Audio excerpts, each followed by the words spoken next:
नमस्कार दोस्तों। आज की यह कहानी सुनकर आपका दिल दहल जाएगा, आंखें नम हो जाएगी और रोंगटे खड़े हो जाएंगे। यह कहानी है एक ऐसे इंसान की जिसने प्यार के नाम पर सबसे बड़ा पाप कर डाला और अंत में खुद अपने ही जाल में फंसकर रह गया। मेरा नाम विक्रम शर्मा है। उम्र अभी 28 साल। इंदौर के सबसे बड़े मेडिकल इंजीनियर कोचिंग इंस्टीट्यूट प्रेरणा कोचिंग में मैं पिछले 7 साल से फिजिकल पढ़ाता हूं। बच्चे मुझे बहुत प्यार करते थे। गेट पर आते ही चिल्लाते, विक्रम सर गुड मॉर्निंग। मैं मुस्कुराकर सबको जवाब देता। बाहर से मेरी जिंदगी परफेक्ट लगती थी। अच्छी सैलरी, सम्मान, अपना स्लेप स्कूटर और एक पत्नी, पर घर के अंदर ही हकीकत कोई नहीं जानता था। मेरी पत्नी नेहा, शादी को उस वक्त 5.5 साल हो चुके थे। नेहा साधारण थी, बहुत साधारण। उसके पास न नखरे थे न शिकायतें। सुबह 4 बजे उठकर मेरे लिए नाश्ता बनाती, शाम को थका हुआ लौटता तो पैर दबाती। पर मुझे क्या पता था कि मैं उसकी इसी सादगी को उसकी कमजोरी समझने लगा था। धीरे धीरे मैं उससे चिढ़ने लगा। नेहा, ये दाल में तो तड़का भी नहीं है, ये साड़ी फिर वही पुरानी पहन ली तुम। मैं तो जरा भी बेफिक्र नहीं हूं। मैं उसे दोस्तों के सामने और दारों के सामने, यहां तक कि उसके मायके वालों के सामने भी ताना मारता। वह बस सिर झुकाकर सुनती रहती। धीरे धीरे उसकी आंखें चमक गायब हो गई। उसने बोलना कम कर दिया। खाना परोसती, बर्तन धोती और अपने कमरे में चली जाती। मैंने सोचा चलो अच्छा ही है, कम से कम झगड़ा नहीं होता। पर सच ये था, नेहा अंदर से टूट चुकी थी। फिर आया वो साल 2024 का मार्च का महीना। मेरी नई मेडिकल बेस शुरू हुई। पहले ही दिन एक लड़की ने हाथ उठाया और बोली, सर ये न्यूटन का थर्ड लॉ तो रियल लाइफ में कहाँ लागू होता है। मैंने देखा, लंबे काले बाल, सादा कुर्ता, आंखों में गजब का आत्मविश्वास। उसका नाम था रिया मेहरा। उम्र 19 साल। उसने बताया कि उसका सपना एएमएस दिल्ली के एमबीबीएस करना है। पहली बार किसी स्टूडेंट ने मेरे लेक्चर को इतना ध्यान से सुना और इतने गहरे सवाल पूछे कि मुझे लगा कोई मेरी तरह ही सोचता है। धीरे धीरे रिया डाउट सेशन के लिए बहाने मेरे केबिन में आने लगी। शुरू में सिर्फ फिजिक्स, फिर बायोलॉजी और फिर लैब की बातें। वो बताती, सर पापा का बिजनेस डूब गया है, मम्मी बीमार रहती है, घर वाले कहते हैं अब शादी कर लो, लेकिन मैं पढ़ना चाहती हूँ। मैं उसका हाथ थामकर कहता, रिया तुम्हारी जिंदगी तुम्हारी है, हार मत मानना। उसकी आंखों में आंसू आते और मैं उन्हें पहुंचने देता। एक शाम बारिश हो रही थी, कोचिंग बंद हो चुकी थी। रिया मेरे केबिन में अकेली थी। उसने रोते हुए कहा, सर मुझे डर लगता है सब कुछ खत्म हो जाएगा। मैं उसे गले लगा लिया।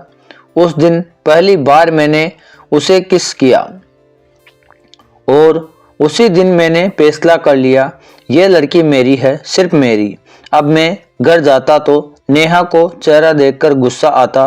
वह चुपचाप खाना परोसती, मैं बिना खाए कमरे में चला जाता। रिया से रोज चैट, रोज कॉल और वीडियो कॉल। रिया ने एक दिन पूछा, सर आप शादीशुदा है ना? मैंने झूठ बोला, बस नाम का रिश्ता है रिया। नेहा मुझे तंग करती है, मारती पीटती है, घर में लड़ाई झगड़ा रहता है, मैं तलाक लेना वाला हूँ, तुम बस हाँ कह दो। रिया मासूम थी, उसने भरोसा कर लिया। फिर मैंने प्लान बनाया। इंटरनेट से ऑर्डर किया बिना रंग वाला धीमा जहर। हर रात नेहा के दूध में 8 से 10 बूंद डालने लगा। पहले हफ्ते उल्टी, दूसरे हफ्ते चक्कर, तीसरे हफ्ते बाल झड़ने लगे, वजन गिरने लगा। नेहा डॉक्टर के पास गई। डॉक्टर बोले, लीवर में इन्फेक्शन लग रहा है, टेस्ट करवाओ। मैंने टेस्ट करवाया, पर जहर की जांच करवाने का ऑप्शन ही नहीं चुना। 1 महीना बीता। एक सुबह मैंने देखा नेहा बिस्तर पर पड़ी है, सांसें थमी हुई, मुंह से झाग निकल रहे थे। मैंने चिल्लाकर पड़ोसी बुलाए, अस्पताल ले गया। डॉक्टर ने कहा बहुत देर हो चुकी है, ऑर्गन फेलियर। मैंने सबके सामने जोर जोर से रोना शुरू कर दिया। सास ससुर आए, छाती पीट पीट कर रोए। मैंने उन्हें गले लगाकर कहा, माँ जी, नेहा को कैंसर था, उसने किसी को नहीं बताया। मैं कुछ कर ही नहीं पाया। अंतिम संस्कार हुआ, लोग तारीफ करने लगे, देखो विक्रम कितना अच्छा पति था, कितना रो रहा है। मैं अंदर से मुस्कुरा रहा था। 3 महीने बाद मैंने रिया से शादी कर ली। कोचिंग के डायरेक्टर ने कहा, विक्रम इतनी जल्दी? मैंने कहा, सर जिंदगी बहुत छोटी है। शादी धूमधाम से हुई। रिया सफेद लहंगे में परी लग रही थी।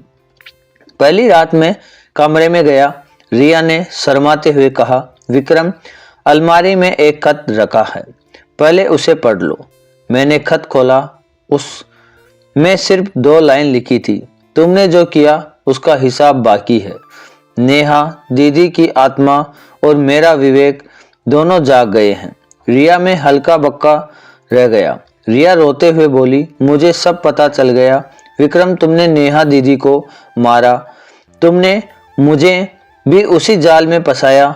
उसने मेरी पुरानी डायरी में मेरे सामने फेंक दी, जिसमें रोज का हिसाब लिखा था। 4 अप्रैल 10 बूंद डाली, नेहा कमजोर लग रही थी। 18 अप्रैल आज उसने उल्टी की, बस कुछ दिन और। रिया ने कहा, मैं पुलिस के पास जा रही हूँ। मैंने उसके पैर पकड़ लिए, रिया गलती हो गई, मुझे माफ कर दो। वो मुझे घृणा से देख कर चली गई। उसी रात नेहा की माँ मेरे घर आई। उसकी आंखें लाल थी। उन्होंने मेरे सामने थूकते हुए कहा, मेरी बेटी को तूने मारा, तेरी हर सांस अब दर्द बनेगी। मेरी बद्दुआ ले, तू घुट घुट कर अकेले अकेले मरेगा। 15 दिन बाद पुलिस आई। रिया ने केस किया। नेहा की बॉडी एक्सहुमेशन हुई। विसरा रिपोर्टर में जहर मिला। मेरा फोन चेक हुआ, जहर का और मेरी सर्च हिस्ट्री सब सामने आ गई। मुझे उम्र कैद की सजा हुई। आज मैं इंदौर सेंट्रल जेल की बैरक नंबर 7 में हूँ। जो बच्चे मुझे सर कहकर सलाम करते थे, अब कैदी मुझे वीवी किलर कहकर चिढ़ाते हैं। रात को नींद नहीं आती। हर रात नेहा का चेहरा दिखाई देता है, चुप सहती हुई, आंखें मुझ पर ही टिकी हुई। हर रात रिया का रोता हुआ चेहरा दिखता था, जिसे मैंने अपने झूठ से तबाह कर दिया। मैं सोचता हूँ, क्या अगर मैं नेहा को प्यार करता, उसे समझता, तो क्या रिया की जरूरत ही नहीं पड़ती? क्या बिना किसी को मारा होता तो भी रिया मेरे साथ रह सकती थी? क्या सच बोलकर भी मैं खुश रह सकता था? अब मेरे पास सिर्फ ये 4 दीवारें हैं, एक पत्थर की तरह सख्त बिस्तर है और 2 हाथ हैं जो अभी बच्चों के कंधे पर प्यार से रखे जाते थे, अब हथकड़ी में जकड़े हुए कांपते रहते हैं। दोस्तों, प्यार झूठ से नहीं, सच से शुरू होता है और पाप कितना भी छुपा लो, एक दिन जरूर सामने आता है। किसी माँ की बद्दुआ अगर सच में लग जाए तो कोई नहीं बचा सकता। ये थी आज की सच्ची से भरी कहानी। अगर जरा भी सबक मिला हो तो दिल से लाइक कर दीजिए और चैनल को सब्सक्राइब कर लीजिए, क्योंकि जिंदगी में गलत रास्ता चुनने की कीमत उम्र भर चुकानी पड़ती है। अपना और अपनों का ख्याल रखिए और कमेंट में ज़रूर बताना कि आपको ये कहानी कैसी लगी, और बेल आइकन ऑल कर देना, जिससे आपको मिलती रहे नई नई कहानियाँ अगली नई कहानी में। तब तक के लिए आपका दिन शुभ हो। धन्यवाद।